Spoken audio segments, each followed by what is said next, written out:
Hi friends, ഞാനിന്ന് തയ്യാറാക്കാൻ പോകുന്നത് വൻപയറും ചേനയും ചേർത്തൊരു കറിയാണ്. ആദ്യം നമുക്ക് ചേനയുടെ തോലൊക്കെ നീക്കിയതിന് ശേഷം ചെറിയ കഷ്ണങ്ങളാക്കി എടുക്കണം. കുറച്ച് വൻപയറാണ് എടുത്തിട്ടുള്ളത്. അത് നമുക്ക് വെള്ളമൊഴിച്ച് കുതിർത്ത ശേഷം ഒന്ന് വേവിച്ചെടുത്തേക്കാം.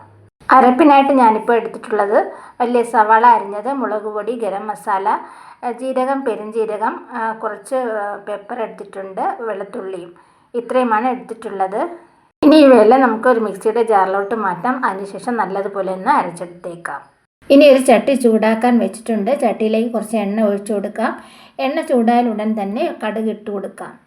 കുറച്ച് കൂടുതൽ എണ്ണ ഒഴിച്ചു കൊടുക്കേണ്ടി വരും. നമുക്ക് ചേനയും പയറൊക്കെ ഒന്ന് വറുത്തെടുക്കാനുണ്ട്. ഇനി ഞാൻ ചേനയാണ് ഇട്ട് കൊടുക്കുന്നത്. ചേനയോടൊപ്പം തന്നെ വേവിച്ച് വെച്ചിരിക്കുന്ന വൻപയറും ചേർത്ത് കൊടുക്കാം. ഇനി ഇവയൊന്ന് നല്ലതുപോലെ ഒന്ന് വഴറ്റി കൊടുക്കുക.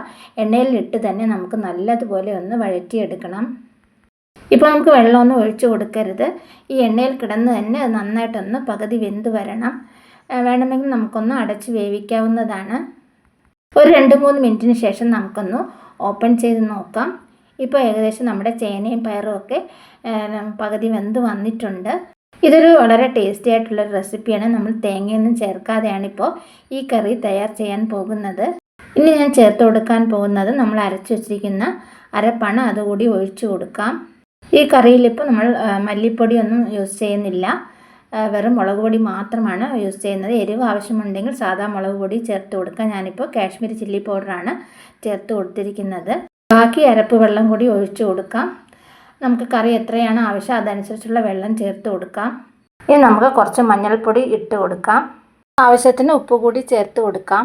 ഇനി എല്ലാം കൂടി നല്ലതുപോലെ ഇളക്കി കൊടുത്ത ശേഷം നമുക്ക് തീ കൂട്ടിയിട്ട് വേണം വേവിച്ചെടുക്കാൻ.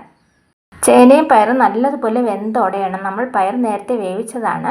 എന്നിരുന്നാൽ കൂടി നല്ലതുപോലെ ഒന്ന് വെന്തുടയണം. ഒരു ചെറിയ തക്കാളിയാണ് ഞാനിപ്പോൾ ചേർത്ത് കൊടുത്തിരിക്കുന്നത്. കൂടെ കുറച്ച് കറിവേപ്പിലയും.